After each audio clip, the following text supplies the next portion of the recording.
Room कितना भी clean हो, एलसीडी लग रही हो, एसी चल रहा हो, पंखा चल रहा हो, पानी की बोतल भी रखी हो, खाने के लिए कुछ वस्तु भी रखी हो, शिव पुराण कहती है नींद कभी बिस्तर से आती ही नहीं है।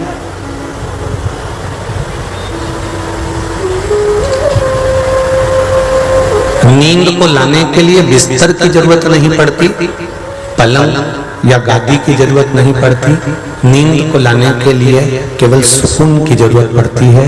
वो सुकून अगर हमारे भीतर है तो नींद हमको आ जाए।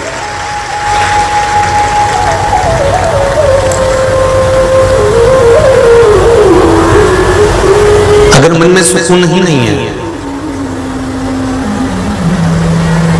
हम कितनी भी जोरदार गादी पर सो जाएं, हम कितने भी जोरदार डनलप के गद्दे पर सो जाएं, हम कितने भी सुंदर पलंग पर सो जाएं, पर जब तक सुकून नहीं होगा भीतर, आनंद की अनुभूति नहीं होगी, जब तक भीतर से हमें शांति नहीं मिलेगी, तब तक नींद नहीं आ सकती। आप अथक प्रयास कर देखो।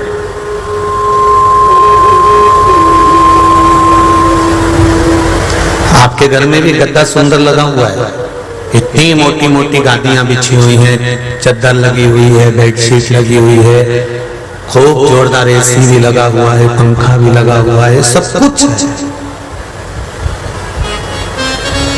पर कोई कोई दिन ऐसा निकल जाता है, कोई कोई रात ऐसे निकल जाती है कि रात भर करवट बदलते रहते हो।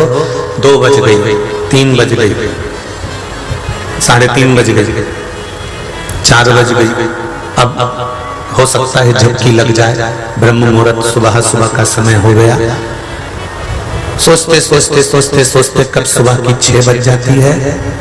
अब नींद भी नहीं है, आलस भी आ रहा है, शरीर भी काम नहीं कर रहा, चिंता भी बड़ी हुई है कि उठकर काम भी करना है। डनलप का गद्दा लगा था, एसी का रूम था, पंखा भी जोरदार लगा हुआ था, सारा सुख तुम्हारे कमरे में था, उसके बाद भी तुमको नींद नहीं आई। वो नींद नहीं आने का कारण था कि मन में सुकून नहीं था, मन में शांति नहीं थी। यदि मन में सुकून और शांति अगर होती तो नींद के लिए गादी नहीं देखी जाती, फिर तो तुम चटाई पर भी सो जाते तो नींद पक्की आ जाती, और ऐसी आती कि 2-4 घंटा तो सो ही लेते। फिर नींद ये नहीं देखती कि तुमने गादी कौन सी बिछाई है, रुई की है, कपास की है कि डनलप की है कि कौन सी है, वो देखेगी ही नहीं।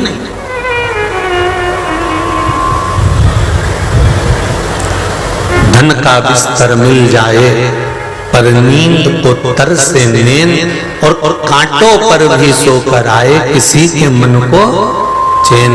कोई कारण होगा, कोई कारण हो सकता।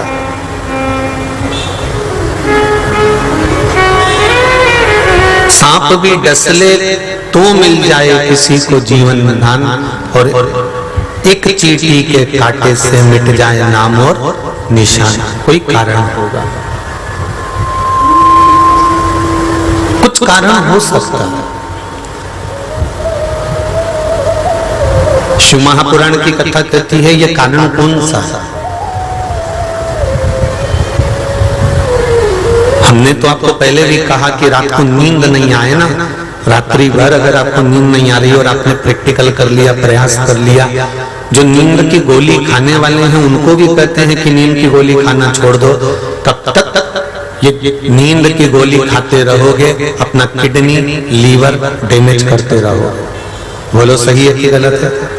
जितनी ज्यादा गोलियां खाओगे उतनी किडनी और लीवर पर इफेक्ट करेगी,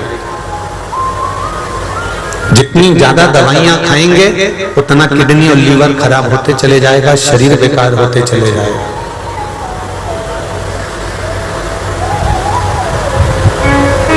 दवाइयों की अपेक्षा शिव जी को चढ़ाकर एक बेलपत्र को खाना प्रारंभ करिए। दवाइयों की अपेक्षा एक पत्र आया है, इसको देखिए।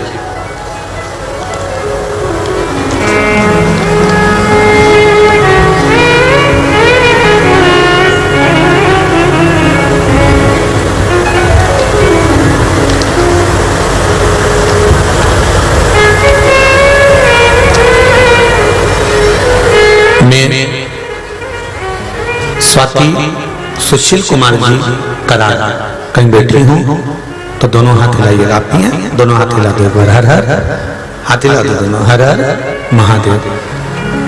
मैं यहीं से हैं। मैं स्वाति सुशील कुमार करार अंबे जोगाई जिला बीड़ से हूँ। कुबेर भंडारी की कृपा बहुत हुई, क्या बखान करूं गुरुदेव में। मेरे पति लॉकडाउन से आपकी कथा सुन रहे हैं। हम दोनों ने पशुपति व्रत किया, मेरे सब काम हो रहे हैं गुरुदेव। मेरे पति की नौकरी चली गई थी, लेकिन भोलेनाथ की कृपा से नौकरी गई। हम दुखी हुए, शिवजी से कहा बाबा तुमने नौकरी ले ली, हम तो आपकी कथा सुनते थे, दर्शन करते थे, पर ऐसी कृपा हुई कि बाबा ने नौकरी तो ले ली पर खुद की आर्गोटेक कंपनी चालू करवा दी भोलेनाथ ने, और ऐसी चालू करवाई कि वो खूब चल रही है। ये शिव की कृपा है। नौकरी बंद कराकर हमारी खुद का काम बाबा ने डलवा दिया। मेरी दोनों बेटियों का नंबर पतंजलि गुरुकुल हरिद्वार में लग गया है बाबा की कृपा से। गुरुदेव, मेरी सासू माँ की शुगर कम नहीं हो रही थी। 1 महीने से शिवजी के ऊपर चढ़ा हुआ जल और बेलपत्र फिर देना प्रारंभ करा। जो शुगर 243 थी, बाबा की कृपा से वो शुगर अब 140 पर आकर रुक गई है और दवाई देना हमने बंद कर दी है। उसकी रिपोर्ट हम पीछे लगा रहे हैं। दोनों रिपोर्ट उन्होंने लगाई, जो पहले आ रही थी और फिर जो बाद में प्राप्त हुई। दोनों रिपोर्ट उन्होंने शुगर की भी लगाई।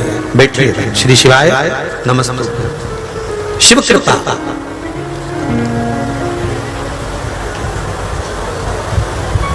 ज्यादा दवाई खाएंगे किडनी लीवर पर इफेक्ट पड़ सकता, पर शिवजी पे चढ़ी हुई एक बेलपत्र अगर हम खा नहीं सकते, बेलपत्र खाने से मुंह में थोड़ा छार हो जाता है, जीवान छार छार सी हो जाती है।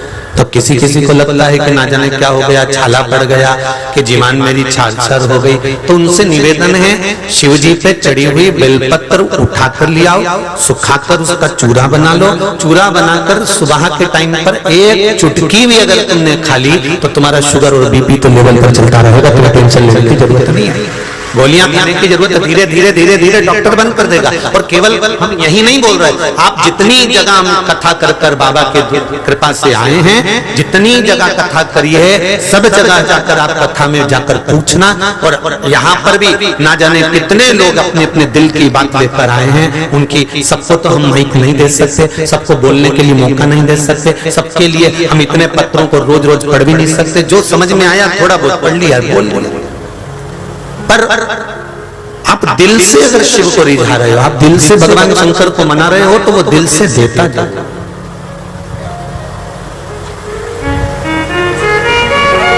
एक पत्र और देखिए, बड़ा सुंदर आया है, वो भी देखिए।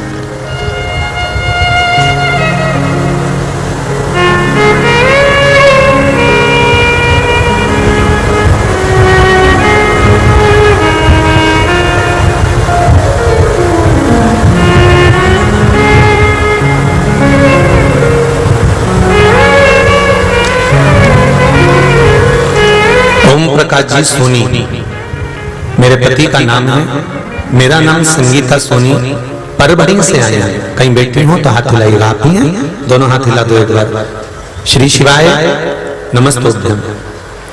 मेरी लड़की का लड़का 10 साल का है, उसको पेट की बहुत तकलीफ थी। उसका नाम है आदर्श जवर। तो डॉक्टर ने बताने गए तो डॉक्टर ने उसको सोनोग्राफी करने के लिए बोला। सोनोग्राफी कराया तो उसमें अपेंडिक्स का प्रॉब्लम बताया और तुरंत ऑपरेशन करने को कह दिया। हम लोग घबराए। तो गुरुदेव, विश्वास तो पूरा शिवजी पर है, इसलिए मैंने उसको वापस परभणी आने को कहा। परभणी में कांतेश्वर हॉस्पिटल में भी जाकर बताया तो उसने सोनोग्राफी में अपेंडिक्स ही बताया। अमरावती भी दिखाया, उसमें अपेंडिक्स बताया। 3 जगह पर जांच कराने पर अपेंडिक्स बताया। गुरुदेव, शिव महापुराण की कथा मोबाइल पर आ गई, एकदम हम कुछ सुन रहे, देखते देखते मोबाइल पर कथा आई, थोड़ी सी सुनी। सुनने पर आपने कहा था एक लोटा जल सारी समस्या का हल और एक बेलपत्र चढ़ी हुई खिलाना प्रारंभ करो, सारा रोग समाप्त। हमने वही करना प्रारंभ करा। मैंने शिवजी को बेलपत्र लड़के को खाने को दिया और सोनोग्राफी की जांचें हमने रख ली। उसके बाद हमने दूसरी बार फिर सोनोग्राफी कराई और जब दूसरी बार सोनोग्राफी कराने के लिए गए तो सोनोग्राफी की जब रिपोर्ट आई तो रिपोर्ट पूर्ण तरह से नॉर्मल आई, जिसमें अपेंडिक्स नहीं आया और ऑपरेशन की जरूरत नहीं पड़ी। ये शिव कृपा। बैठिए बहन, श्री शिवाय नमस्ते। बैठिए शंभो। उसकी कृपा ही कुछ है, उसको कुछ नहीं चाहिए तुमसे।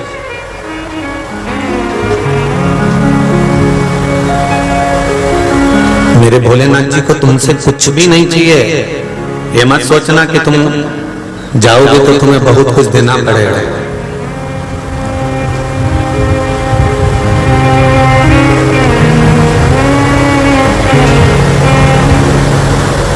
बहुत कुछ मेरे भोले बाबा को नहीं चाहिए।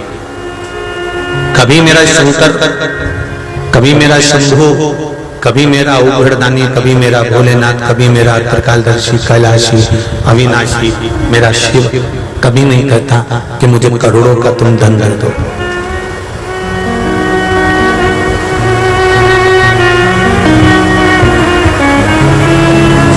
केवल एक लोटा जल, वो भी तुम्हारे घर में जो है।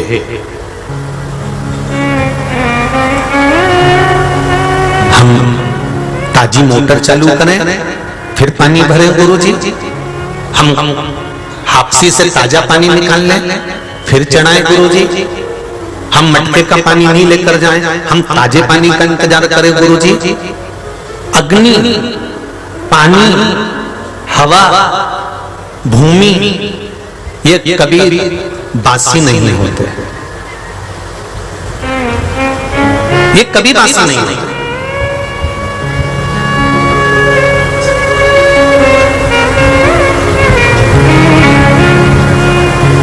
तुमने कभी सुना कि हवा बासी है, हमने गुब्बारे में भर के रख दी तो 2 दिन की बासी हो गई, इसके बाद हमने निकाल दी तो ताजी हो गई? सुना नहीं। हवा कभी बासी नहीं होती, अग्नि कभी बासी नहीं होती, पृथ्वी कभी बासी नहीं होती, जल कभी बासी नहीं होता। दिल से, मन से आप ले जाकर जब चढ़ाएंगे तो वो जल बाबा उसको स्वीकार कर लेगा। वो जल मेरा ओघड़दानी स्वीकार कर लेगा। उसमें ताजे और बासे का कोई भाव नहीं होता।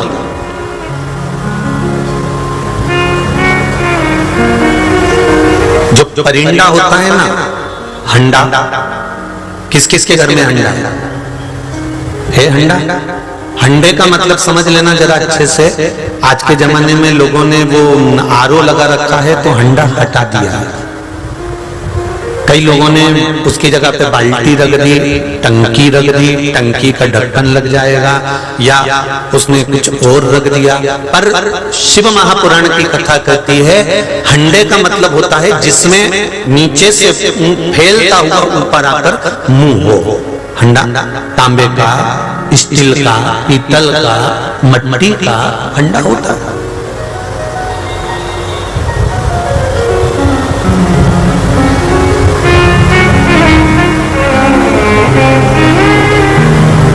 इसका महत्व क्या है? यदि हम देवी भागवत का स्मरण करें और देवी भागवत में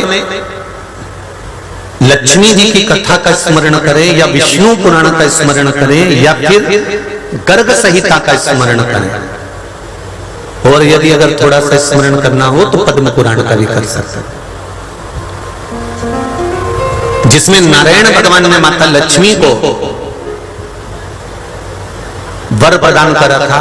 जिस समय पर भगवान विष्णु राजा बलि के दरवाजे के द्वारपाल बन गए थे। कथा सुनिए ना भगवत जी में, भगवान विष्णु राजा बलि ने मांग लिया था कि मेरे को वर दे दीजिए, तो भगवान विष्णु ने कहा क्या चाहिए, तो राजा बलि ने कहा मेरे दरवाजे के द्वारपाल बन जाइए। लक्ष्मी जी उनको राखी बांधने के लिए राजा बलि को गई और अपने पति को छुड़ा कर लेकर आई। जब पति को छुड़ा कर लेकर आई, उस जगह पर भगवान विष्णु ने लक्ष्मी जी को वर प्रदान करा कि लक्ष्मी तूने मुझे राजा बलि के यहाँ से छुड़ा कर लेकर आई है, तेरी अगर विद्वत्ता नहीं होती, तेरा ज्ञान नहीं होता, तो मुझे छुड़ाती नहीं, तो शायद मैं यहाँ नहीं पहुंचता, मैं बैकुंठ में नहीं पहुंचता, मैं इस स्वर्ग लोक में वापिस नहीं आता। पर दरवाजे का द्वारपाल में जिंदगी भर बना रहता, पर पति को तू काल में से खींच कर लेकर आ गई, तू मेरी धर्म पत्नी है, इसलिए आज मेरा मन है कि मैं तुझे कुछ वर दूं। लक्ष्मी जी ने कहा प्रभु आप मेरे पास में आ गए, मुझे वर की जरूरत नहीं है, मेरे पास सब कुछ तो है। ये एक धर्म पत्नी का एक सटीक जवाब है कि पति जब बड़ा प्रसन्न हो जाए, पति बड़ा खुश हो जाए, पति बड़ा प्रसन्न रहे और आपसे कहे कि चल मैं तुझे सुनार की दुकान पर लेकर चलता हूँ, चल मैं तुझे कपड़े की दुकान पर लेकर चलता हूँ, तो पत्नी का पहला शब्द होना चाहिए स्वामी मुझे नहीं चाहिए, अलमारी भरा रही है, खूब रकम रखी हुई है, खूब सामान रखा हुआ है, कोई चीज की जरूरत नहीं है, आप कमाओ, मना नहीं है, बस इतना जरूर करना कि आपकी कमाई में से 1 रुपया अगर किसी की अच्छी विद्या में काम आ रहा हो, किसी कुंवारी कन्या की शादी में काम आ रहा हो, किसी के मेडिकल में काम आ रहा हो, तो वहां लगा देना। ये रखो आपके पास में। जो मुझे दिलाने वाले थे वो अपने पास रख लो, जितना मुझे दिलाना था भले उतना खर्च मत करना और थोड़ा सा रख लेना। कोई गरीब बच्चा पढ़ना चाहता है, किसी का मेडिकल इलाज चल रहा हो, नहीं बन रहा उससे, तो आप उसमें थोड़ा सा खर्च कर देना। मेरी कपड़ों से अलमारी भरा रही है, मेरी जेवरों से अलमारी भरा रही है, मैं क्या करूंगी? लक्ष्मी जी ने जो सम्मत कहा स्वामी आप प्रसन्न हो, आप मुझे कुछ देना चाहते हो, मैं नहीं चाहती कि आप मुझे कुछ दें, परंतु भगवान विष्णु फिर भी अगर पति सोच कर बैठा है कि मेरी प्रॉपर्टी का हिस्सा मिला है या मेरी जमीन बिछी है या मेरा पैसा आया है, मुझे तो इसको कुछ दिलाना ही है, भले तुम नी भी लोगे ना तो भी तुम्हारा पति तुम्हारे लिए भले एक भी करा देगा पर देगा जरूर। अगर समझदार है भेरू तो और नी तो केवल ऐसे ही बोल रहा था, तो फिर तो तुम्हारे कहने पर नहीं तो लक्ष्मी जी ने मना करा, भगवान विष्णु ने कहा नहीं मैं तो दूंगा, तो भगवान विष्णु ने वर प्रदान कर दिया लक्ष्मी सुन, रसोई घर के अंदर जो हंडा रखा रहेगा उस हंडे में जब तक जल रहेगा तब तक उस घर का धन कभी मैं समाप्त होने नहीं दूंगा, ये निश्चित है।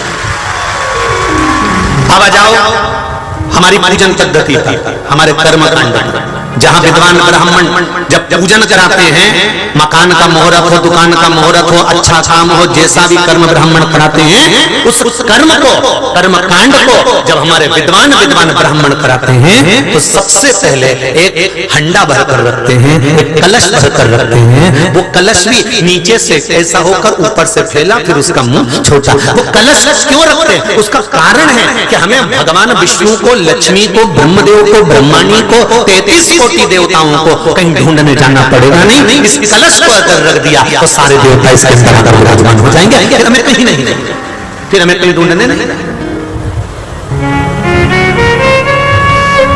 अब एक नया फैशन आ गया आजकल के समय में, साहब वो आरओ लगा दिया तो बस डायरेक्ट बटन दबा, पानी भर लिया गिलास में और पी लिया और चल दिए हैं। अब ना तो वहां पर हंडा रखा, ना कोई मटका रखा। हंडा या मटका या मटकी होना जरूरी है अगर घर में संपदा देखना चाहते हो तो।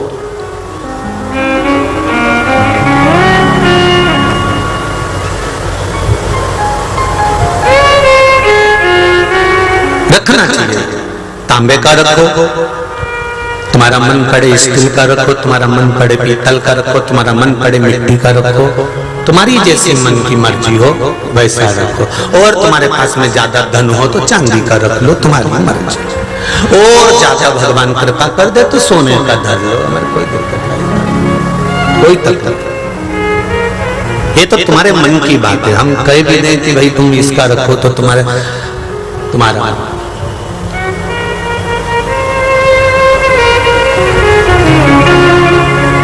एक कुम्हार के घर का मट्टी का पात्र और एक वंशकार समाज बांस का जो डलिया बनती है, बांस की जो पिटारी बनती है, उस बांस का जो सुपड़ा बनता है, बांस की जो टोकनी बनती है, जो वंशकार समाज बनाती है, एक कुम्हार बनाता है मट्टी का पात्र और एक वंशकार बनाता है वंश बांस का सामग्री। ये दोनों वंश को बढ़ाने का काम करते हैं। पहले सुहागन जो स्त्री, सौभाग्यवती जो नारी कोई भी उद्यापन करती थी ना, तो आप पोथी पढ़ेंगे तो उस पोथी में आप निकालना, तो उसमें लिखा रहता है कि सुहाग पिटारी। बोलो सही है कि गलत है? अरे बोलो तो जम। उसमें लिखा है सुहाग पिटारी, उसमें ये नहीं लिखा कि डलिया में सुहाग की सामग्री देना प्लास्टिक की, उसमें ये नहीं लिखा कि प्लास्टिक के बॉक्स में सामान देना, उसमें लिखा है सुहाग पिटारी। सुहाग पिटारी देने का मतलब क्या होता है कि बांस की कोई डलिया हो, बांस की कोई पिटारी हो, बांस की कोई टोकनी हो, बांस की कोई सामग्री हो, उसमें सुहाग की वस्तु रखकर जब दी जाती है तो नारी कभी विधवा होकर नहीं जाती, पति के कंधे पर अंतिम समय में जाती। अखंड सौभाग्य को वंश बांस बढ़ाता है, इसलिए लड़का और लड़की की शादी मंडप में होती है और वो मंडप के अंदर बांस रखना, भले कैसे वो लोहे के डब्बे में तुम बांस फंसाओगे, पर बांस लगाना पड़ेगा, बांबू लगाना पड़ेगा। वो बांबू जो लगाया जाता है, जो बांस लगाया जाता है, जो वंश लगाया जाता है, यही हमारे वंश को और यही हमारे सौभाग्य को अमर करता है। इसलिए उसका बांस का होना विवाह में भी जरूरी है। बांस का दान, वंश का दान, अर्थात जैसे हम डलिया के अंदर वस्तु सामग्री रखकर दान देते हैं, उसका फल अधिक अधिक गुना होता है। ये तो अभी अभी हो गया। पहले के समय में तो घर में अगर शादी के पहले वो मट्टी लेने भी जाते हैं ना, इधर जाते कि नहीं जाते पता नहीं हमको, पर शादी के पहले मट्टी लेने भी जाते हैं तो घर की बहन बेटियां इतनी छोटी छोटी डलिया से रखकर मट्टी खुदवाकर फिर दामाद के द्वारा, जमाई के द्वारा उसको लेकर आती है। वो उसको खलमट्टी कहते हैं, उसको माटी, फिर उसका कुछ बनाती है, चूल्हा बनाती है, सामान बनाती है, फिर पूजन करती है, फिर दूल्हा दुल्हन आते हैं, फिर उसका पूजन होता। तो ये सब क्रम अलग अलग है।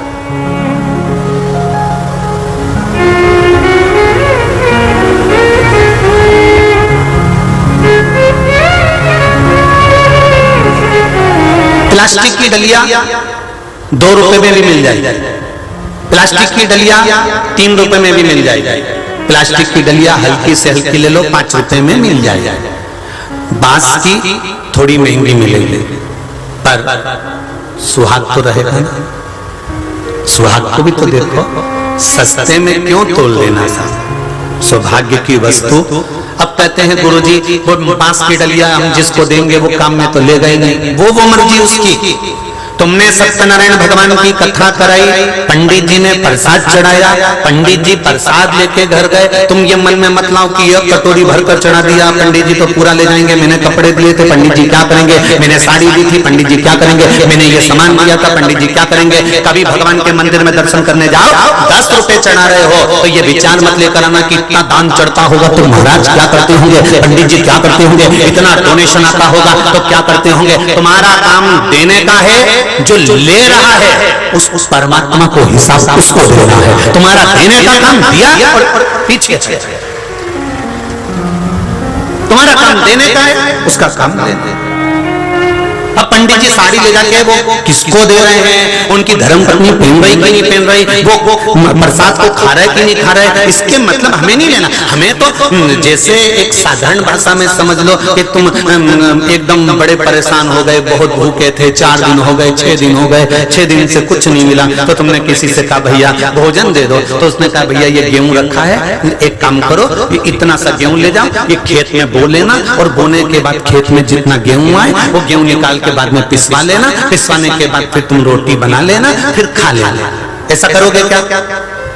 और इतने में वो तो कह रहा था कि इतना सा गेहूं ले जाओ, खेत में बो दो, जमीन में बो दो, जमीन में से बोकर काट लो, काटने के बाद उसको पिसा लो, पिसाने के बाद उसकी रोटी बनाओ, फिर चूल्हा जलाओ, फिर मारो, फिर खाओ। तो ये सब करने से अच्छा फिर किसी ने आवाज दी, इधर आओ इधर आओ इधर आओ हमारे पास में, मैं डब्बा खोल रहा हूँ, बनी बनाई रोटी है, निकालो और खाओ। उसने कहा वाह साहब ये सबसे अच्छा हुआ। तो उसी तरह हमारा शास्त्र कहता है जिसने लिया हिसाब वो देगा। तुम तो केवल तुम्हारा काम है देना, तुम्हारा काम है सत्कर्म करना, तुम्हारा काम है कथा श्रवण करना, तुम्हारा काम तेरे मंदिर में आना मेरा काम है और मेरी बिगड़ी बनाना तेरा काम। हम उसके दरवाजे पहुंच गए, हम उसकी चौखट पर पहुंच गए, हम उसके द्वार पहुंच गए, इसके बाद मर्जी उसकी है, वो क्या करता है क्या नहीं करता, संभालेगा ना संभालेगा, देगा ना देगा, ये उसके ऊपर। हम कहते हैं प्लास्टिक का पात्र दे देंगे, प्लास्टिक की कटोरा दे देंगे, प्लास्टिक का सामान दे देंगे।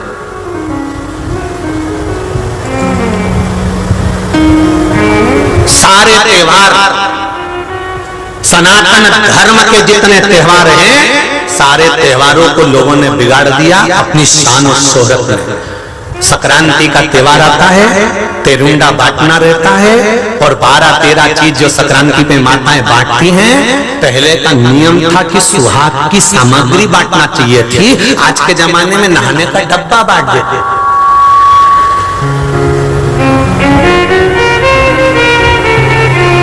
बोलो सही है कि गलत? बांटना था सुहाग का सामान। तेरुंडा क्यों बांटा जाता है? संक्रांति का सामान क्यों बांटा जाता है? संक्रांति का सामग्री क्यों दी जाती है? और वो भी घर के बड़ों को दी जाती है, सौभाग्यवती नारी को दी जाती है, घर के बड़ों को प्रदान की जाती है। क्यों देते हैं?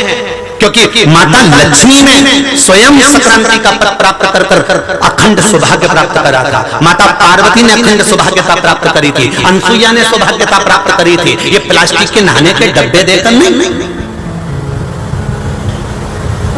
पर तुमने अपनी स्वान शोहरत, हम वीआईपी तो वीआईपी चीज बांटेंगे, और वीआईपी तरह से गाड़ी में जा रही थी और निपट गई थी।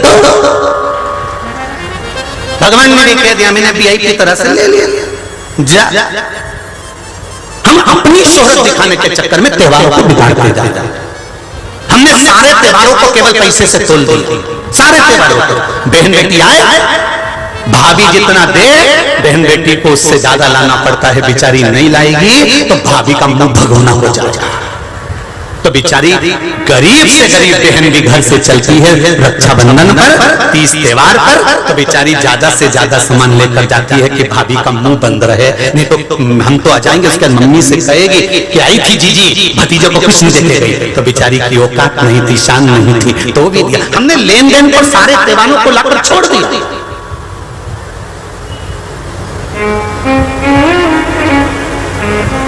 ननंद होना, भाभी ने एक बार भी अगर साड़ी नहीं दी तो मुंह फूल गया हमारे बाप का, हमारी माता का। और अभी तो भैया की सच्चाई नहीं आई, अभी तो भाभी का कुछ भी नहीं, तो भी भाभी ने एक साड़ी नहीं दी। नहीं दी ना, ढेर तो रख, ढेर रखना। तेरे घर में कमी है क्या? दिल से आशीर्वाद देकर जा, भाभी खूब फलो फूलो, मैं ननंद हूँ, खूब आशीर्वाद देकर जाती हूँ। कभी पार्वती जी की ननंद को देखना, छिपरिया को, हर समय हर घड़ी अपनी भाभी की परीक्षा लेती थी छिपरिया।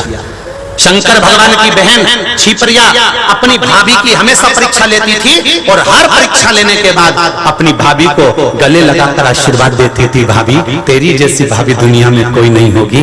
तेरी ननंद का आशीर्वाद है कि तेरे पति के भी अगर कोई टुकड़े कर देगा ना भाभी, तो तेरी ननंद आशीर्वाद देती है कि वो अमर की अमर रहेगा।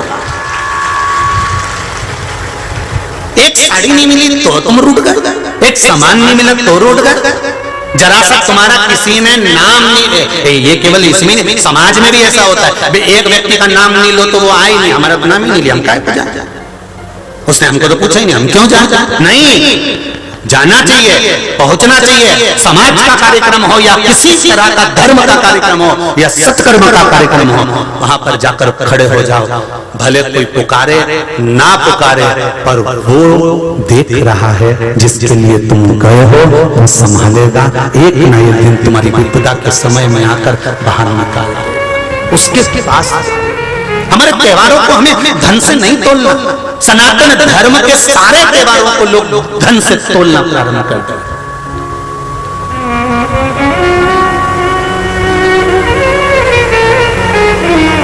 सनातन धर्म के सारे त्योहारों को लोगों ने उसको धन से तोलना प्रारंभ कर दिया।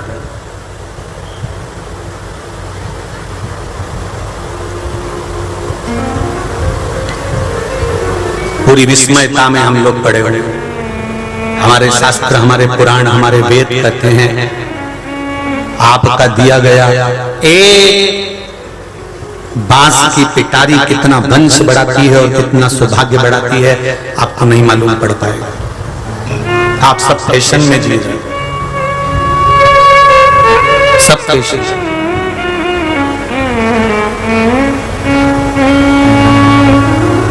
काशी में एक व्यक्ति टेबल लगाकर भस्म बेच रहा था, भस्म बेचे।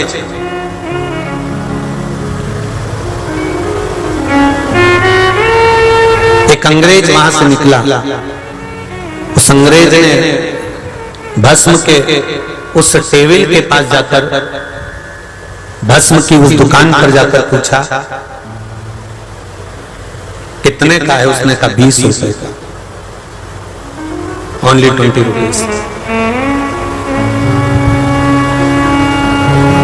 उसने पैकेट उठाया, देखा, अंग्रेज ने पूछा इसकी एक्सपायर डेट क्या है?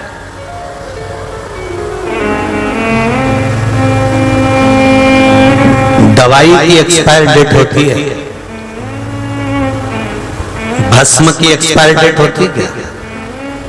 जो बेच रहा था उसने अंग्रेज का मुंह देखा और मुख देखकर कहा, सर इसकी एक्सपायर डेट का तो नहीं मालूम, परंतु जब तक शंकर जी पे चढ़कर तुम्हारे सिर पे लगती रहेगी तुम्हारी एक्सपायर डेट खसकती रहेगी, ये निश्चित है।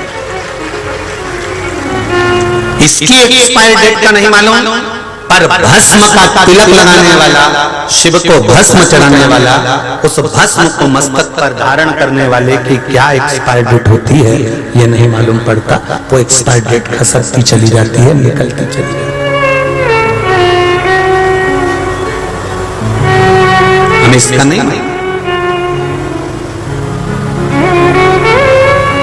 हम भगवान को जो समर्पित कर रहे हैं, हम भगवान को जो चढ़ा रहे हैं, हमारा दिल, हमारा हृदय, हमारी चित्त, हमारी वृत्ति हम भगवान को दे रहे हैं, तो क्या भगवान हमारा साथ नहीं देगा?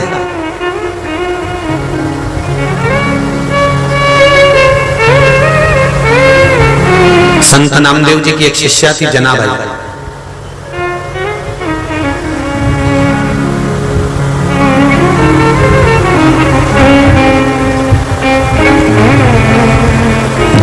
जिसने जन्म लिया, जन्म लेने के बाद में 5 वर्ष की हुई थी जनाबाई और उनकी माता ने प्राण छोड़ दिए थे।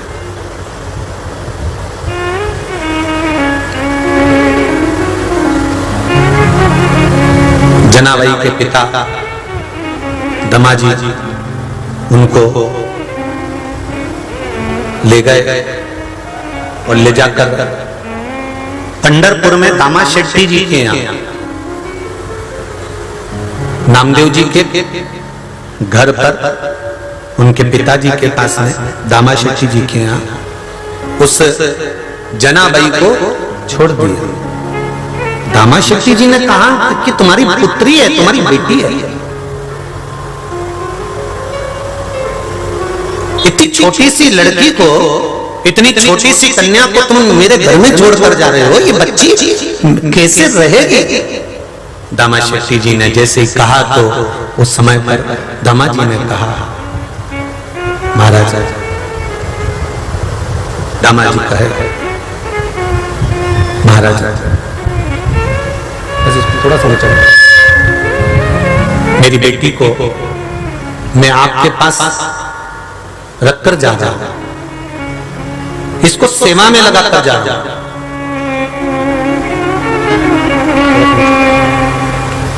और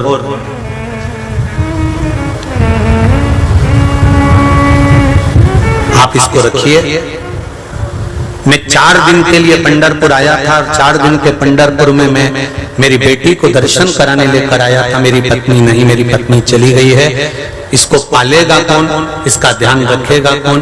आप इसको रखिए। मैंने देखा मेरी बेटी पंढरीनाथारी विठल की सेवा में लगी हुई है, झाड़ू लगाती है, सेवा करती है, कोई यहां से नहीं जाना चाहता, वो नहीं जाना चाहता। यही जनाबाई किसी दूसरी जगह की नहीं थी, यही परवणी के पास की थी।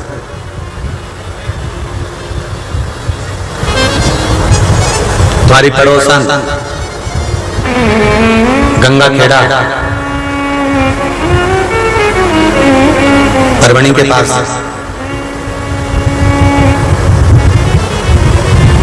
तुम्हें तो खुश होना चाहिए, प्रसन्न होना चाहिए कि ये जो जनाबाई की कथा है ये सत्ययुग की नहीं है, ये त्रेता युग की नहीं है, ये द्वापर की नहीं है, ये कथा कलयुग की है कि कलयुग में विठ्ठल सामने आ गया।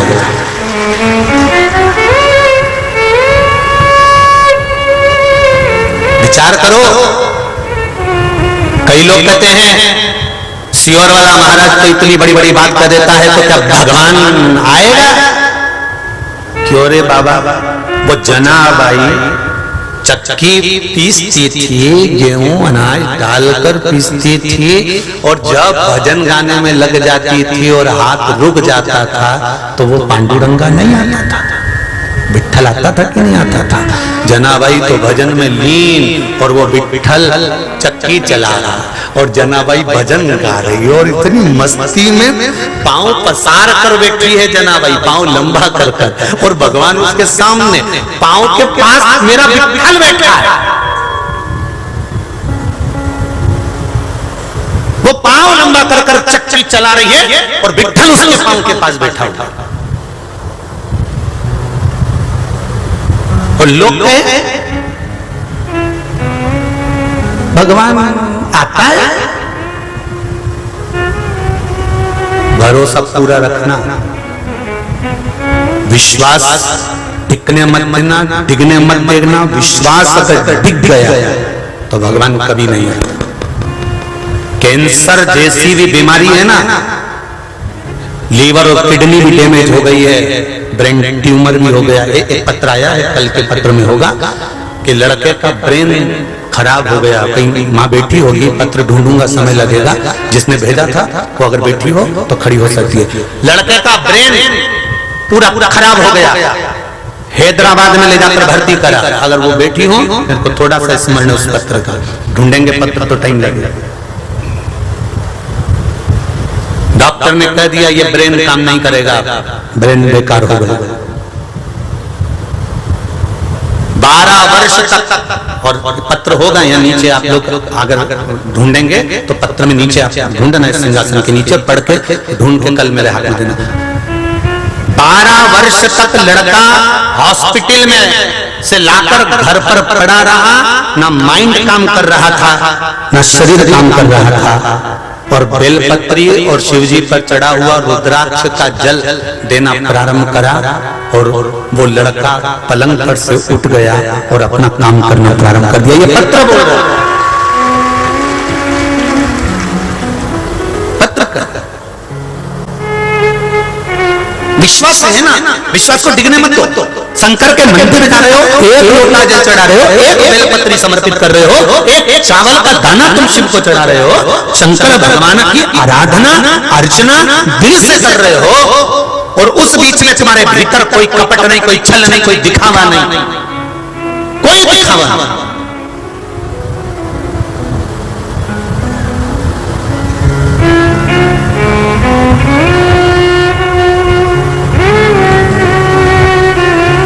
दिखावे का कोई काम नहीं। और अगर बिना दिखावे के, बिना कोई छल के, बिना कोई कपट के, बिना कोई बेईमानी के आप शंकर भगवान को रिझा रहे हो, कैंसर जैसा रोग भी इस व्यासपीठ में इन पत्रों के माध्यम से देखा कि ठीक हो गया। डॉक्टर भी आश्चर्य में पड़ गया कि कैंसर कहां चले गया। ये कल, अभी परसों कल की कथा में देख रहे थे, आहार नली में कैंसर। अब आहार नली में कैंसर और नाक में से पाइप डालकर लिक्विड दे रहे हैं, और उल्टी आ जाना, वोमिटिंग हो जाना, और वोमिटिंग के माध्यम से नली निकल भी जाना, और कैंसर भी समाप्त हो जाना, और आहार नली वापिस चालू हो जाना, और खाने में मन भी लग जाना। ये कौन करेगा?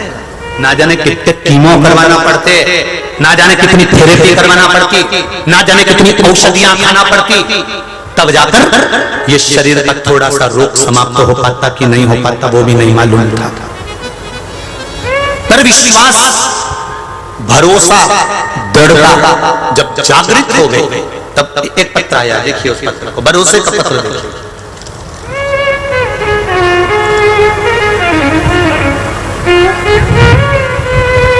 सो पद्मा जय नारायण जी दरक मुकाम अंबड़ जिला जालना से आई है। श्री शिवाय नमस्तुभ्यम। कहीं बैठी हो तो हाथ हिलाइएगा, जहां कहीं भी बैठी हो। गुरुदेव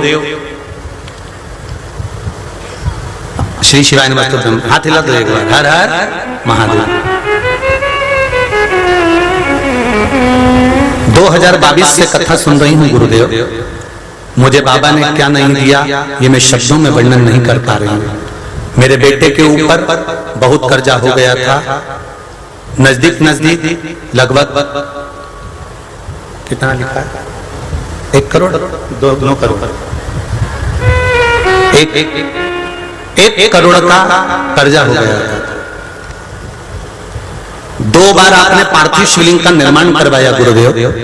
एक अधिक मास के महीने में करवाया था पहले, फिर श्रावण के महीने में करवाया था पिछले वर्ष, इस वर्ष भी करवाया। 3 बार जो पार्थिव शिवलिंग का निर्माण करवाया और पूजन करी। बाबा की कृपा से, बाबा की दया से वो कर्जा शिव जी ने ऐसा मिटाया कि मात्र 1 तक का कर्जा उड़ गया, बाकी का सब बाबा ने मिटा दिया। ये शिव गुरुदेव।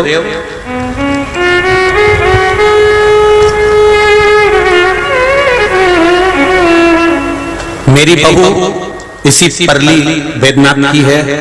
मुझे बड़ा गर्व हो रहा है आज कि मेरी बहू मेरे वेदनाथ ने भेजी है मेरे यहाँ।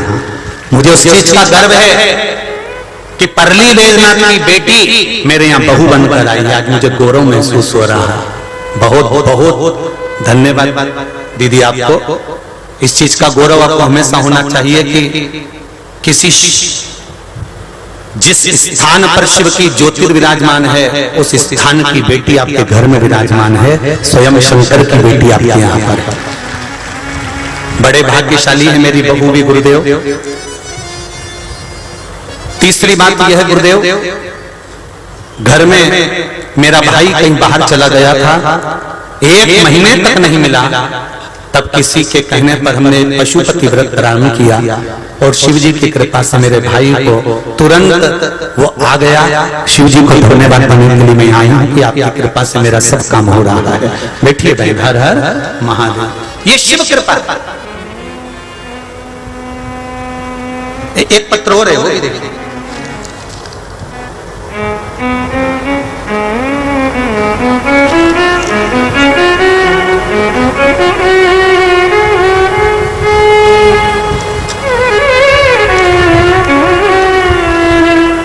मेरा नाम नंदनी सुदर्शन साकरे है। कहीं बैठी हूं तो हाथ हिलाइएगा। नंदनी सुदर्शन साकरे, कहीं बैठी हूं तो हाथ हिलाइएगा। मैं लातूर की रहने वाली हूं गुरुजी। मेरे पति की नौकरी पिछले 1 साल से छूट गई थी। बहुत प्रयास करने के बाद भी कहीं पर भी नौकरी नहीं मिल रही थी। मेरी सहेली ने मुझे पशुपतिनाथ के व्रत के बारे में बताया और मैंने 1 लोटा जल चढ़ाकर भगवान शिव का पशुपतिनाथ व्रत प्रारंभ किया। मैंने विश्वास रखकर व्रत किया और उसका फल मुझे मिल गया गुरुजी। मेरे पति को पहले जिस कंपनी में नौकरी करते थे उससे 10 लाख गुना सुंदर कंपनी में मेरे पति को नौकरी मिल गई। ऐसी नौकरी मिली कि उसका पैकेज भी बाबा की कृपा से खूब है। ये शिव है। वो परीक्षा लेगा, थोड़ी बहुत ले लेगा, थोड़ी बहुत ले लेगा। वो उसकी काम ही है, पहले परखता है। सोने को सुनार पहले फूक मारकर ठोक कर बजा कर निखारता है। बिस्कुट की कीमत और आभूषण की कीमत में अंतर होता है। बिस्कुट से आभूषण थोड़ा महंगा होता है क्योंकि बिस्कुट में कारीगरी नहीं होती, आभूषण में कारीगरी होती है। इसलिए हार की कीमत, अंगूठी की कीमत, ब्रेसलेट की कीमत, चूड़ी की कीमत बढ़ जाती है। बिस्कुट लाओ, उसकी कीमत दूसरी होगी। आभूषण खरीद के लाओ, उसकी कीमत बढ़ जाएगी। तुम दुकान वाले से क्यों बिस्कुट तो इतने का और तूने कीमत बढ़ा दी? अरे मैडम फालतू की बात करो मत, हमने कारीगरी भी तो करी है, उसको कितना निखारा भी तो है, कितना जोरदार बनाया भी तो है। वो कारीगरी की कीमत कौन देगा? मेहनत की कीमत कौन देगा? उसी तरह भगवान तुम्हारा थोड़ी बहुत परीक्षा लेगा, सोने के बिस्कुट को निखार कर आभूषण बना देगा, तब तुम्हारी कीमत बढ़ जाएगी। माना पहले नौकरी थी चली गई, पर तुमने विश्वास रखकर शंकर को एक लोटा जल तो चढ़ाया, तुमने विश्वास रखकर शंकर भगवान को एक बेलपत्र तो चढ़ाई, तुमने विश्वास रखकर शंकर भगवान को एक चावल का दाना तो चढ़ाया। मैं तो बेटा और बेटियों से भी निवेदन करूंगा, तुम्हारी नौकरी नहीं लग रही, सर्विस नहीं लग रही, जॉब नहीं लग रहा, बहुत टेंशन में जिंदगी जी रहे हो, तो शंकर की शरण में चले जाओ, शिव के पास जाओ, तुम्हारा कर्म करो, पढ़ाई करो, मेहनत करो, सब कुछ करो, तुम अपना अध्ययन करते रहो, पर शंकर का द्वार मत छोड़ना। ये विचार कर जाना कि मेरी एक ट्यूशन मेरे भोलेनाथ के पास में है, उसके पास जाऊंगी तो रिजल्ट को बनाने वाला बैठा है, मुझे चिंता करने की जरूरत नहीं है।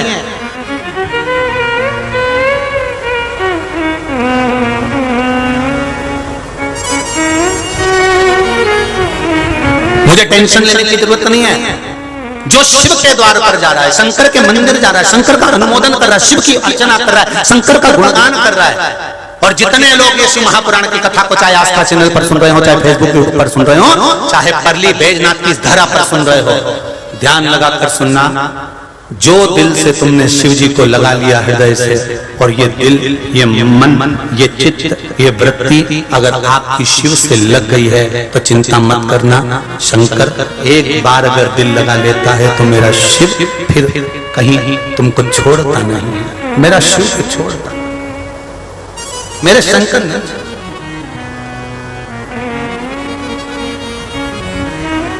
शंभो शरणे मांगड़ी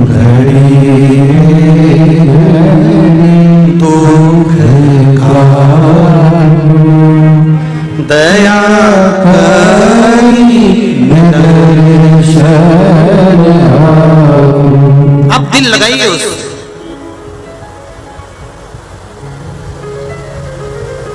पर छल के साथ नहीं, बेईमानी के साथ नहीं, दिखावे के साथ नहीं। दिखावा नहीं करिए शिव जी के।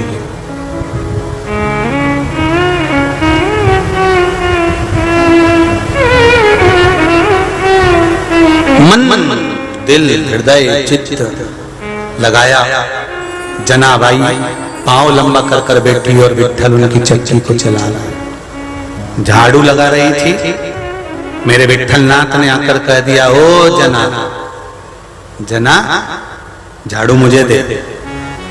जनाबाई बोली, तू कौन? बाल्यावस्था जो जनाबाई का था ना, वो बड़ा सुंदर था।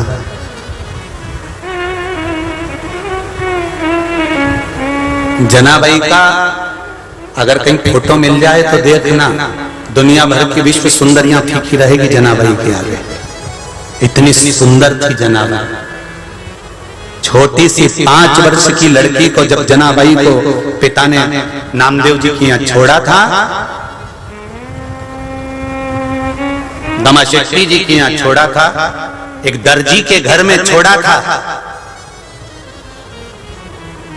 चोटी बांधती, लहंगा पहनती, चोली पहनती, एक छोटी सी रुपट्टा उसके कंधे पर डला रहता, और कंधे के रुपट्टे को खींच कर कमर में बांधकर और झाड़ू लेके सीधे हरि विट्ठल के मंदिर में पहुंच जाती, झाड़ू लगाती रहती, लगाती रहती, लगाती रहती।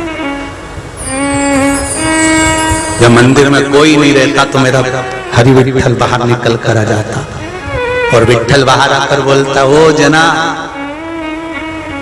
जना। जना बोले, हाँ बहुत भूख लग रही होगी तेरे को, ले मैं देता हूँ। और भगवान ने जेब में से थोड़ा सा चना निकाला, थोड़ी सी चावल चिवड़ा निकाला, और चिवड़ा निकाल कर जनाबाई को दिया, और दोनों विट्ठल और जनाबाई कमल चौक में बैठ कर दोनों पचक्का लगाकर और दोनों चिवड़ा खा रहे, और इतनी देर में जनाबाई का चिवड़ा विट्ठलनाथ ने थोड़ा ज्यादा ले लिया तो जनाबाई रूठ के बाहर चली गई, तो भगवान उसके पीछे दौड़ दौड़ कर गए, जना अंदर चल। जनाबाई 5 साल की लड़की जनाबाई कहती है तू मेरा पूरा की पूरा चिवड़ा खा गया, मेरे को तेरे से बात ही नहीं करना चाहिए।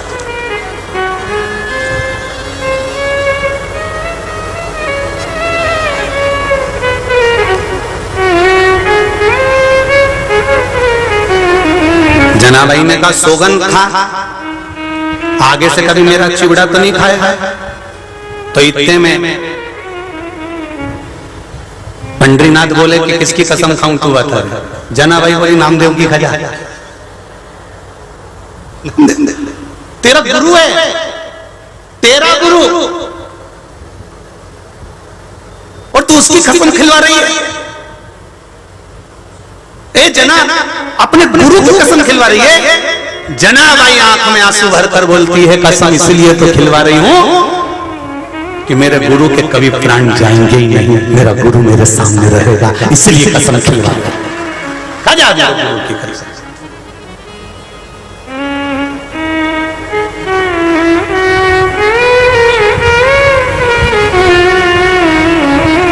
एक बार जनाबाई झाड़ू लगा रही और वहां के ब्राह्मणों ने जनाबाई को भगवान का हार चोरी का इल्जाम लगा दिया कि भगवान का हार चले गया, हीरे का हार चले गया, चोरी कर ली। कौन ने चोरी करी? इनकी शंका गई जनाबाई ने चोरी करी। जनाबाई को पकड़ा, जनाबाई को पूछा बता हार कहां गया? झाड़ू तू ही लगाती थी, भगवान के कपड़े तू ही धोती थी, सब काम तू ही करती थी, बता पोछा तू लगाती थी, हार कहां गया? दबाव बनाया। जनाबाई को आखिरी में ले जाकर चंद्रभागा नदी के तट पर ओटला बनाया जिसपे सूली लगाई, सूली पर जनाबाई को लटकाने लगे। जनाबाई रोती हुई नामदेव जी के पास पहुंची, गुरुजी मुझे फांसी की सजा हो रही है। तो गुरुजी ने बोला उसमें कौन सी डरने की बात है, फांसी की सजा हो रही है, खुश होकर जा खड़ी हो जा। हार तूने नहीं लिया ना तो फिर सब निपटा जाएगा, तू जा खड़ी हो। गुरु भी दमदार था, और अगर गुरु दमदार है तो शिष्य को फिर टेंशन करने की जरूरत नहीं है। अगर गुरु दमदार है तो शिष्य को टेंशन करने की जरूरत है। खड़ी हो गई जनाबाई, और खड़ी होकर जब द्वारपालों ने पूछा सूली पर चढ़ने वाली है जनाबाई, सच बोल दे चोरी किसने करी? तो कि मैं काय को चोटी, चोटा तो मंदिर के अंदर बैठा है, मैं काय को चोटी। दुनिया के लोग उसको चोटा कहते हैं, मक्खन चुराता था, गोपी के चीर चुराता था, और मेरे पर चोरी का इल्जाम लग दिया। कहा दिया सूली पर लटका दो तुम तो, कोई दिक्कत की बात नहीं है। जनाबाई भगवान को दोस्त भी कहती थी, पिता भी कहती थी, माता भी कहती थी, सखा भी कहती थी।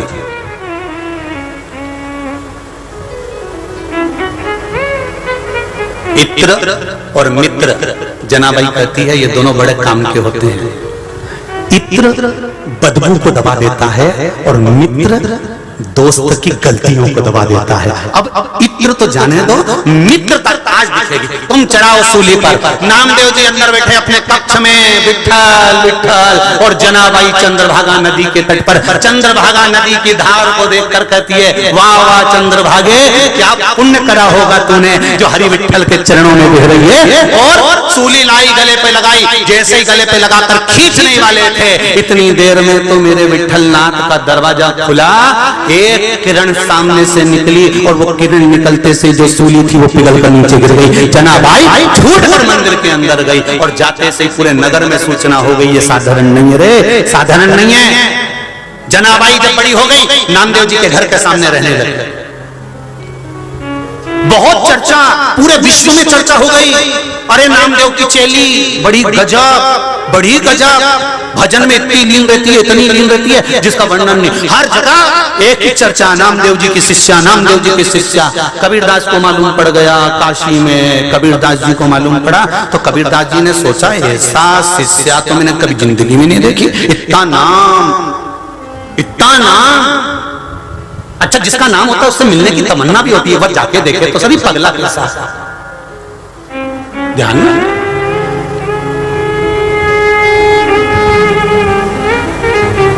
ये कैसी, काशी में रह रहे थे कबीरदास, और कबीरदास जी काशी में से निकले और ने कब तो कुछ भी हो जाए नामदेव की शिष्या से मिलना। और कबीरदास जी आ गए पंढरपुर, और पंढरपुर में जैसे ही आए और वहां तो चल रहा था झगड़ा, और झगड़ा किसी दूसरे का नहीं चल रहा था, जनाबाई का उसकी पड़ोसन से चल रहा था। अब बताओ जिसका इतना नाम सुना, कितनी आस लेकर आए, कितनी आस, संत होगी, सन्यासन होगी, एकदम ढोला कपड़ा पहनी होगी, क्योंकि संत की परिभाषा तो ये होती है। और नामदेव जी की शिष्या, नामदेव जी ऐसे रहे तो उसकी शिष्या कैसी रहती होगी? कपड़ा वपड़ा एकदम ढोला पहनी होगी, माला हाथ में होगी, जप कर रही होगी, भजन कर रही होगी, गिटार हाथ में होगा, पिटारा हाथ में होगा, खूब भगवान का स्मरण कर रही होगी, भजन में नाच रही होगी। उन कबीरदास जी तो इतने सपने देख के आए थे, यहाँ आते से सारे सपने टूट गए, यहाँ तक झगड़ रही थी।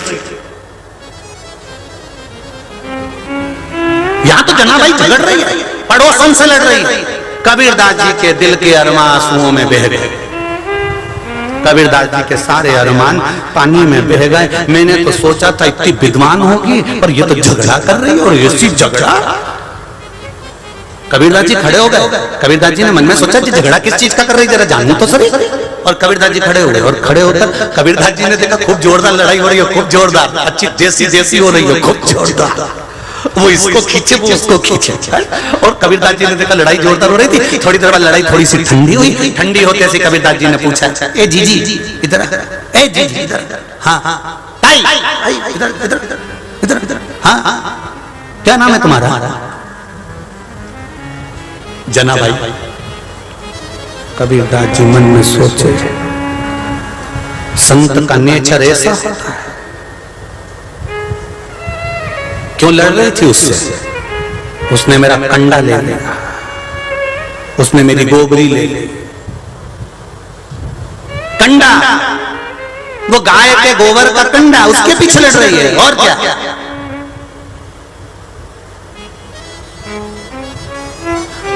कबीरदास जी ने कहा, ऐसे कंडे और बाजार में मिल जाएंगे, और नहीं, मुझे मेरा ही कंडा चाहिए। उसने लिया।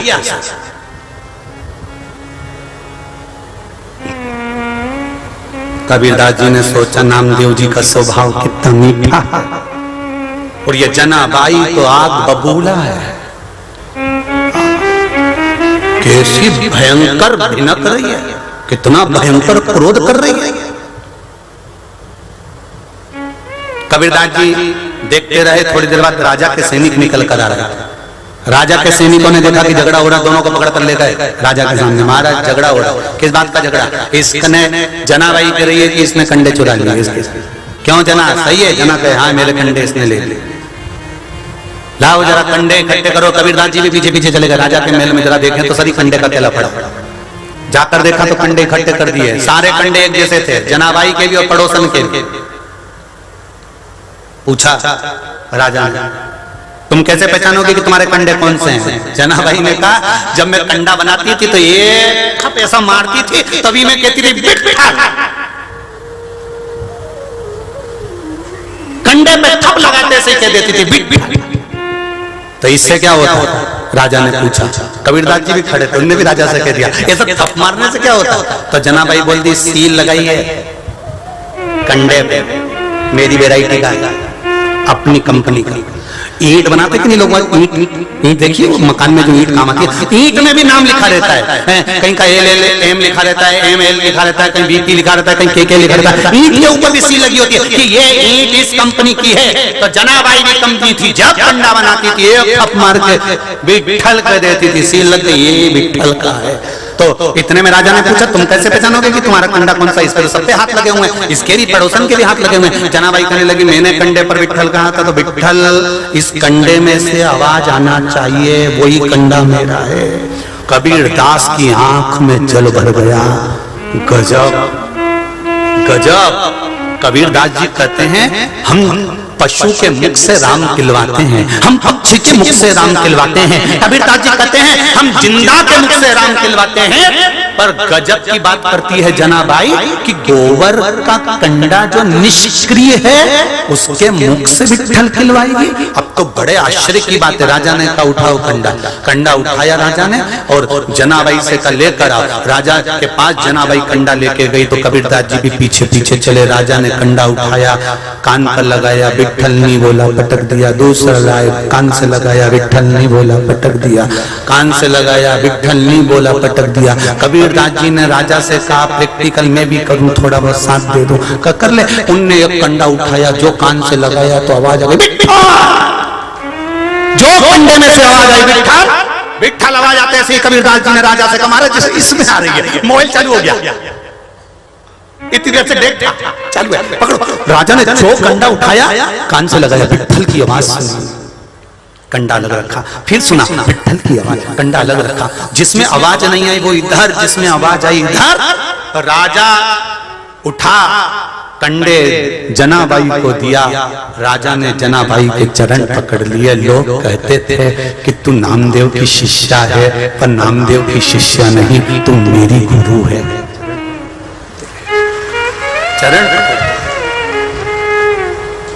तो नामदेव की शिष्या नहीं, संत नामदेव की, तू मेरी गुरु है, मेरी। कबीरदास जी जाने लगे तो जनाबाई से कहा, जना, हे जना, आप कौन हैं? कबीरदास जी कहते हैं मैं काशी में रहने वाला कबीरा। ओ कबीरदास, हाँ, जो पद गाया करते हैं, हाँ, जो भगवान की अविरल भक्ति को स्मरण किया करते हैं, हाँ। जनाबाई कहती है, अरे मैं आपको पहचान नहीं पाई थी, अब मैं आपको क्या दूं, क्या करूं मैं आपके लिए? कबीरदास जी बोलते हैं कुछ मत दे, कंडा दे दे, कुछ एक कंडा। तो ये कंडा का करोगे क्या? जनाबाई ने कबीरदास से पूछा, इस कंडे का क्या करोगे? कबीरदास जी बोले, इसको मैं म्यूजियम में रखूंगा, इसको जरा अच्छी जगह रखूंगा। ये आवाज आती है जरा समझने। वो राम सेतु का तेरा हुआ पत्थर लोग आज भी लेके आते हैं तो रख लेते हैं, कहीं कहीं मंदिर में तुमने देखा होगा। तो ये कंडा मैं भी संभाल के रखूंगा जिसमें से विट्ठल की आवाज आए। इतने में तो जनाबाई ने कह दिया, कबीरा कंडे की जरूरत नहीं है, केवल विट्ठल का दीदार कर कर चले जा, वो साथ तेरे पीछे पीछे काशी तक चले जाएगा, कंडा ले जाने की जरूरत ही नहीं। कहाँ ले जाएगा कंडा? कबीरा कहाँ? उसका स्मरण मात्र। अब लोग कहते हैं गुरुजी क्या शंकर जी साथ देगा? जब जनाबाई के साथ झाड़ू लगा सकता है, चक्की चला सकता है, कपड़े धो सकता है, रंगोली डाल सकता है, सूली पर से टंगी हुई सूली को गला सकता है, पिघाल सकता है, कंडे में से आवाज निकाल सकता है, तो क्या तुम्हारा साथ मेरा परमात्मा नहीं दे सकता है? तुम जिसका भजन करो, राम कहो, कृष्ण कहो, शिव कहो, विट्ठल कहो, दिल से अगर भजे हो तो वो दिल से तुम्हारे सामने खड़ा हुआ है, दिल से तुम्हारे सामने।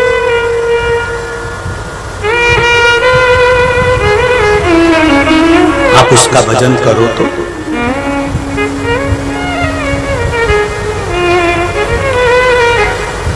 आप उसका स्मरण करो तो महाराज दिल से अगर भजन किया वो मिलेगा।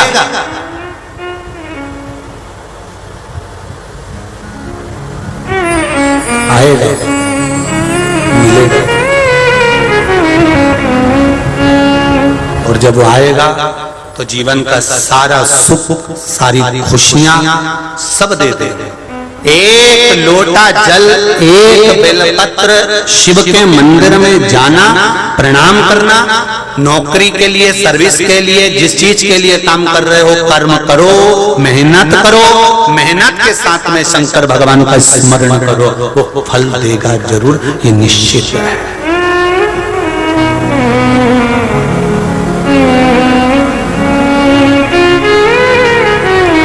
आए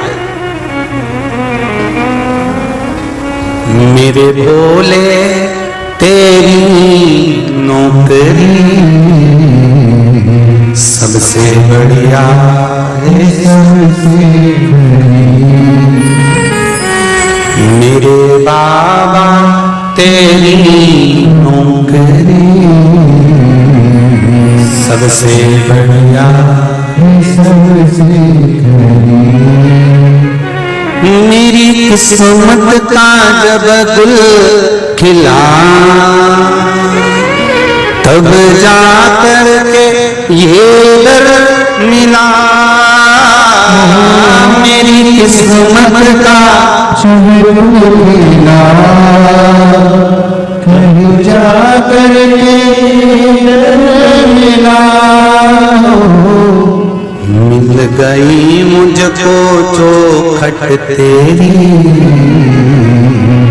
मिल गई मुझको चौखट तेरी, सबसे बढ़िया ये सबसे। देखिए, प्रत्येक कथा में हमने एक बात कही है, तुम अगर जल भी नहीं चढ़ा सकते, बेलपत्र भी नहीं चढ़ा सकते, चावल का दाना भी नहीं चढ़ा सकते, तो शिव मंदिर में जाकर थोड़ी झाड़ू लगा लिया करो, कोई कपड़ा उठाकर पोंछ दिया करो, थोड़ी सी सेवा मंदिर की शंकर की कर लिया करो। अगर थोड़ी सेवा में तुम्हारा मन लग गया तो तुम मंदिर की सेवा,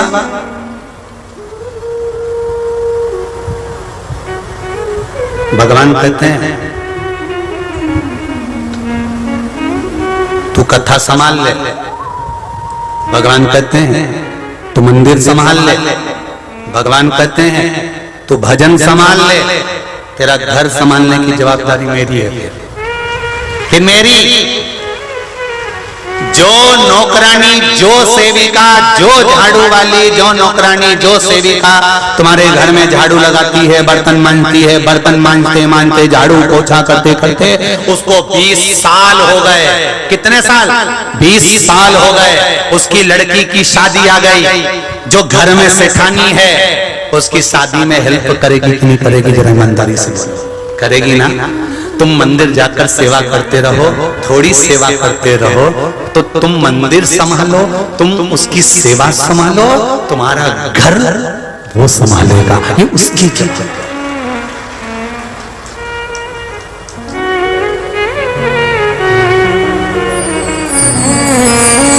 वो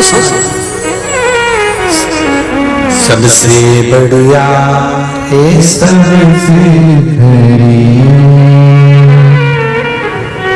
जब से तेरा गुलाम हो गया,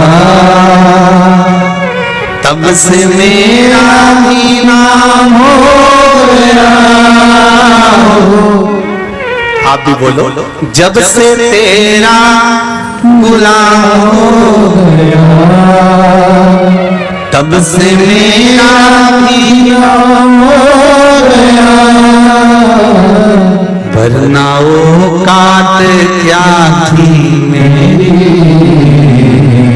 वरना औकात क्या थी मेरी, सबसे बढ़िया है, सबसे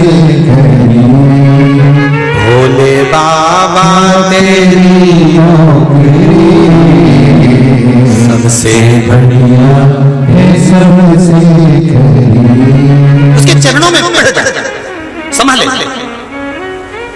उसके चरणों में जाना प्रारंभ कर दो, संभाले।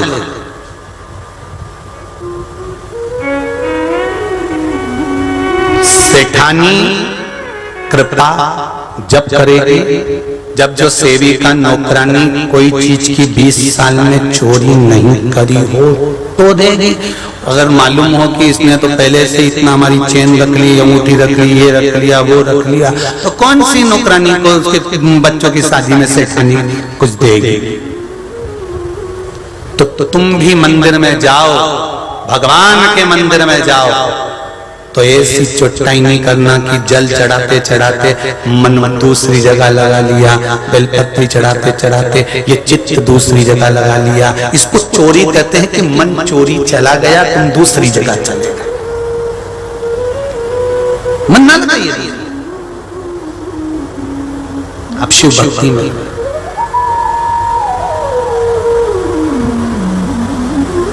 शंकर भगवान पर चढ़ा हुआ निर्माल्य, शंकर भगवान पर चढ़ा हुआ जल, भगवान शंकर पर चढ़ा निर्माल्य और जल बन सके उठाकर अगर बहते पानी में नहीं डाल सकते, नदी सरोवर में नहीं डाल सकते, तो एक खड्डा कर लो, एक कुंड बना लो, उस कुंड में उस खड्डे में डालते जाओ, बन जाएगा। फूल पत्ती दुर्वा जल सब उसी में जाएगा, तो वो एक खाद बन जाएगी। बनेगी कि नहीं बनेगी? जब खाद बन जाएगी तो किसी भी खेत वाले को, जमीन वाले को बोल देना कि साहब ओरिजिनल खाद है, देसी खाद है, और ऐसी यूरिया ऐसी खाद तैयार होगी जिस जमीन पर डालोगे वहां फसल ही फसल पैदा होगी। आप उसका प्रयोग करो। कई जगह पर शिवजी पे चढ़ा हुआ जल निर्माल्य बहकर नाली में चला जाता है।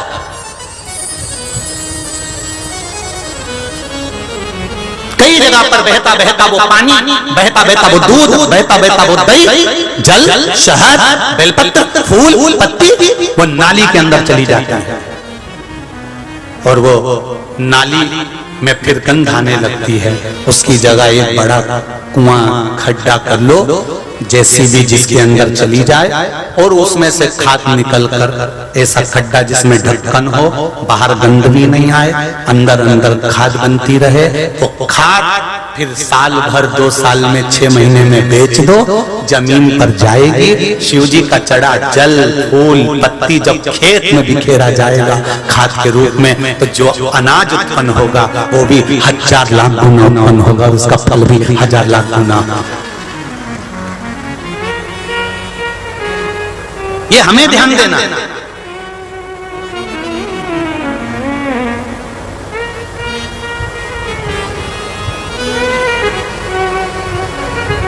मध्य प्रदेश के हरदा जिले में एक लड़के के पास में कोई काम नहीं था। शिव महापुराण की कथा सुनता था तो उसकी मम्मी ने कह दिया थोड़ा बहुत काम वाम कर लिया कर। एक दिन कथा में कह दिया कि शिव जी पे चढ़ा हुआ निर्माल्य उठाकर उसकी खाद बना लो। उस लड़के ने सुन लिया, उसने अपने यहाँ काम करने के लिए 20 लड़के लगा लिए, किराए की गाड़ी कर ली, मंदिर मंदिर गाड़ियों को भेजना चालू कर दिया, फूल पत्ती उठाकर ढेर कर ली, इकट्ठा कर लिया एक प्लाट के अंदर, उसमें उसने सड़ा लिया, सड़ा कर, क्योंकि फूल पत्ती सड़ती भी जल्दी है, सड़ा कर फूल अलग कर लिए, पत्ती पत्ती एक साथ इकट्ठी कर ली। उसकी जो खाद तैयार हुई, उस लड़के ने 42 लाख का व्यापार कर लिया। ये शिव है, खाद का व्यापार। आप ही कर सकते हो, परंतु हमको ये विचार करते हुए ये जरूरी नहीं कि आप व्यापार करो। आप तो इतना करो कि जो मंदिर का निर्माल्य, मंदिर का जो जल है, मंदिर का दूध, दही, शहद, घी, शक्कर, ये कहीं गलत नाली में तो नहीं जा रहा, कहीं गलत स्थान पर तो नहीं जा रहा, कहीं ये हमारी बर्बादी की ओर तो लेकर नहीं जा रहा, हमें कष्ट की ओर तो लेकर नहीं जा रहा। उसको श्रेष्ठ जगह पर पहुंचाया, उसको सही जगह पर लगाया।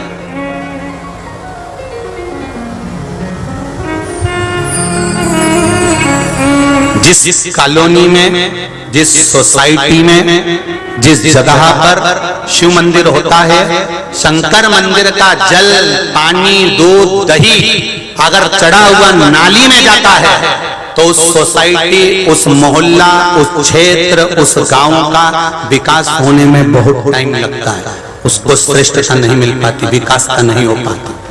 जिसका पानी कुंड के अंदर जा रहा है, बाद में निकलवा लिया टैंकर में। आजकल तो बहुत मशीनें आ गई, पानी जैसे गटर का पानी निकालते हैं, ऐसे मशीन चल गई है, पानी डाल दो, टैंकर में भरा गया, खेतों में भिजवा दो, खेत की भी उपज प्रबल हो। उसको समझे तो ना। हमने आपको कल कथा में कहा था, याद है आप लोगों को, कि अपने घर में जो शिवलिंग है, अपने घर के अंदर जो शंकर जी बैठ रहे हैं, अपने घर के अंदर जो शिवलिंग है, उस शिवलिंग पर चढ़ाया गया जल उठाकर अपने घर के बाहर जो बगीचा है, पेड़ पौधे हैं, उन पेड़ पौधे में डाल दिया करो। क्या होगा उससे? शंकर के चढ़े हुए जल को जब हम सामने, एक पत्र और है, देखो वो कल के उसमें पत्र है कि पति का और बेटे का एक्सीडेंट हुआ था।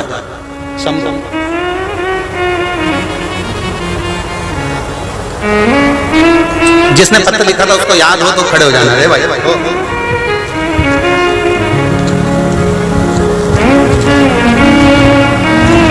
शंभो शरण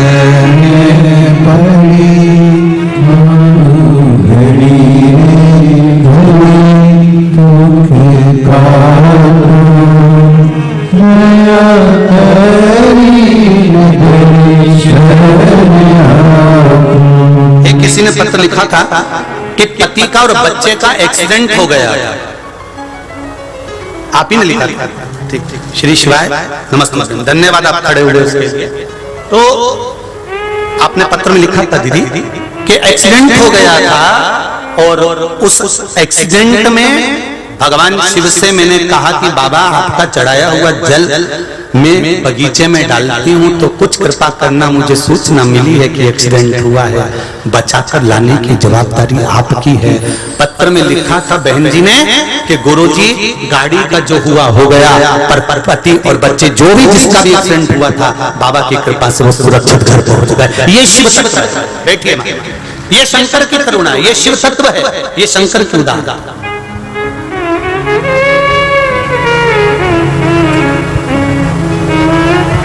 केवल उस जल की महत्वता जो शंकर भगवान को चढ़ाया गया, उस जल को आप कहां रख रहे हो, आप उस जल को कहां छोड़ रहे हो। जैसे आपको कहा शिव जी पे चढ़ाया हुआ जल थोड़ा सा झेल कर लाइए, पियो, बेलपत्री भगवान से मांग कर लाओ, शिव जी से कहकर लाओ कि औषधि चाहिए, मेरा बीपी गड़बड़ हो रहा है, शुगर गड़बड़ हो रही है, बाबा ये बीमारी हो गई है। पर आप बैठे हो ना, आपका नाम महामृत्युंजय है, मैं जानती हूँ मेरे रोग को आप हरण करोगे। बाबा हो मेरे पिता हो, मेरे सखा हो, मेरे बंधु हो, बाबा मेरे इस दुख को मिटा देना। बेलपत्री लाओ, उसको खाइए, बाबा की कृपा जरूर, उससे संबंध, उससे प्रेम, उससे स्नेह, उसकी वात्सल्य करुण